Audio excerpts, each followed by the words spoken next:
마라나타, 여행자는 요구하고 순례자는 감사한다. 다 같이 해봅니다. 여행자는 요구하고 순례자는 감사한다. 오늘 제목을 모든 사역의 성공 척도는 반응이나 결과가 아니다.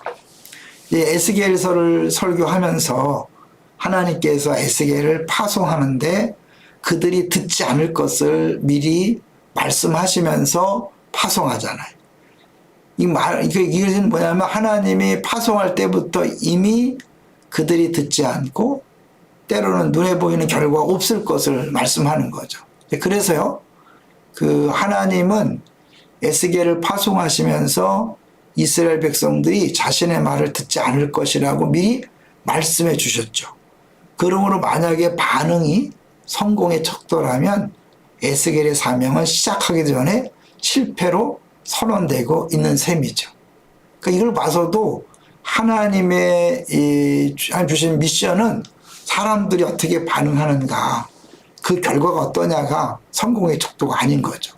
순종의 여부죠. 그러나 에스겔의 사명은 다른 척도에 의해서 판단될 것입니다. 비록 이스라엘 백성들이 에스겔의 말을 듣지 않는다 할지라도 그들은 자기들 가운데 선지자가 있는 줄 알게 될 것이기 때문입니다. 교회에서 이 노방전도를 하는 거요? 사실 노방전도를 통해서 교회에 등록한 사람은 거의 없어요. 그런데 의미가 있는 거죠. 전하라는 말씀에 순종해서 전하는 것 자체가 교회가 있다는 것을 보여주는 것이고, 저들이 안타까운 마음으로 그 전하는 그 모습을 보여준다는 자체에서 의미가 있는 거죠. 하나님은 그들이 얼굴이 뻔뻔하고 마음이 굳은 자라고 이미 말씀하셨어요. 그렇기 때문에 우리가 이렇게 사역을 할 때 그 특별한 그런 반응이나 결과에 너무 신경 쓰지 않아야 된다는 거죠. 에스겔과 이스라엘 백성들을 비교하면 이스라엘 백성들은 패역해서 불순종의 모델이에요. 에스겔은 순종함으로 순종의 모델이죠. 그러니까 에스겔이 하나님 말씀을 듣고 순종한 자체가 큰 의미가 있는 거고요. 특별히 이제 벤 아담이라 그래서 히브리어 벤 아담인데 한글로는 인자야 그렇게 번역이 됐죠. 이게 구약의 나머지 모든 부분에서 단 14번밖에 쓰지 않았는데 에스겔에서는 무려 90번을 썼다는 거죠. 이거는 이제 주권자이신 하나님과 일장에 나타난 신적인 존재들과 에스겔이 구별된 존재라는 것을 처음부터 밝히고 있는 거죠. 그러니까 철저하게 작은 자지만, 약한 자지만 하나님이 그를 강하게 해서 쓰신다는 거죠. 에스겔 뜻이 뭐라 그랬어요? 하나님이 강하게 하신다. 그러니까 만약에 에스겔은 하나님이 없다면 아무것도 아닌 거죠. 이게 하나님의 능력이 없이는 에스겔은 문자적으로 그야말로 아무것도 할 수 없다. 우리 잘 아는 거 있죠? 할 수 있거든 무슨 말이냐? 믿는 자에게 능치 못함이 없다. 내게 능력 주시는 자 안에서 내가 모든 것을 할 수 있다. 그러니까 우리 에스겔은 평범하고 약한 존재지만 하나님이 먼저 그에게 두루마리를 주시고 먹으라고 하시죠. 그리고 말씀이 단 것을 경험한 다음에 말씀을 전하라 그랬고, 또 알죠? 에스겔을 강하게 내 얼굴을 단단하게 하고 이마를 더 단단하게 한다. 제가 이거를 더 쉽게 설명하는 것이 없나 해서 많은 주석을 찾아봤는데 그냥 자세히 설명은 못하고 더 강하게 한다 그런 의미라고 이렇게 설명하더라고.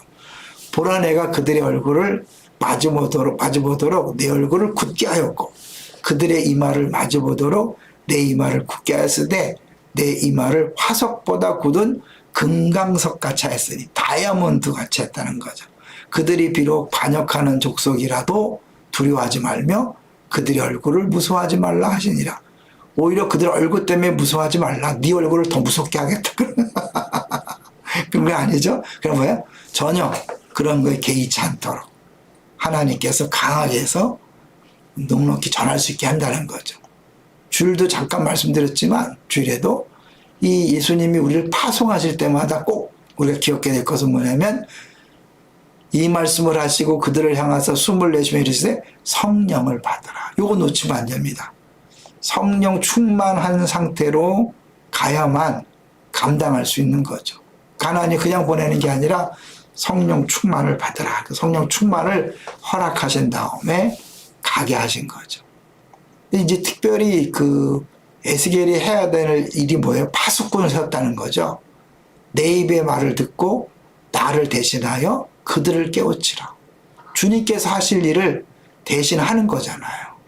근데 이제 그때 우리가 만약에 잠잠하다, 말하지 않는다, 그러면 그것은 이제 그 책임을 너한테 찾겠다는 거죠. 지금 적들이 막 몰려오고 지금 심판이 가까이 오고 이제 끝난 때가 가까이 오는데 그거를 말하지 않아서 그들을 구원하게 하지 아니하면 그 악인은 그의 죄악정에서 죽으려니와 내가 그의 핏값을 내 손에서 찾을 것이다. 자, 어떻게 보면 무시무시한 말씀이에요. 내게 주어진 주변 모든 사람들은 나로 하여금 복음을 듣게 하려는 하나님의 계획이잖아요. 근데 만약에 내가 전하지 않아서 그가 지옥에 간다면 하나님이 그 책임을 나에게 묻겠다는 거죠. 내가 악인을 깨우치되 그가 그의 악한 마음과 악한 행위에서 돌이키지 아니하면 그는 죄악 중에서 죽으려니와 너는 내 생명을 보존하리라. 뭐예요? 그가 듣고 돌아오는가 안 돌아오는가 그건 다음의 문제라는 거죠. 돌아오면 감사한 거죠.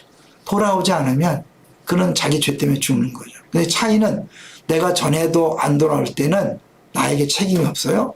내가 전하지 않아서 그가 지옥에 갔을 때는 그 책임이 나에게 있음을 말씀하고 있는 거죠. 이제 그런 의미에서 이제 우리는 듣든지 아니 듣든지 전하는 게 우리의 사명인 거예요. 우리의 일인 거죠. 열매가 있든지 없든지 순종하는 것이 우리의 일이고 나머지는 주님의 책임인 거죠. 그래서 아시죠? 심고 물 주는 이는 사람이지만 그죠? 거두시는 분은 하나님이니까 열매 결과는 주님 소관인 거죠.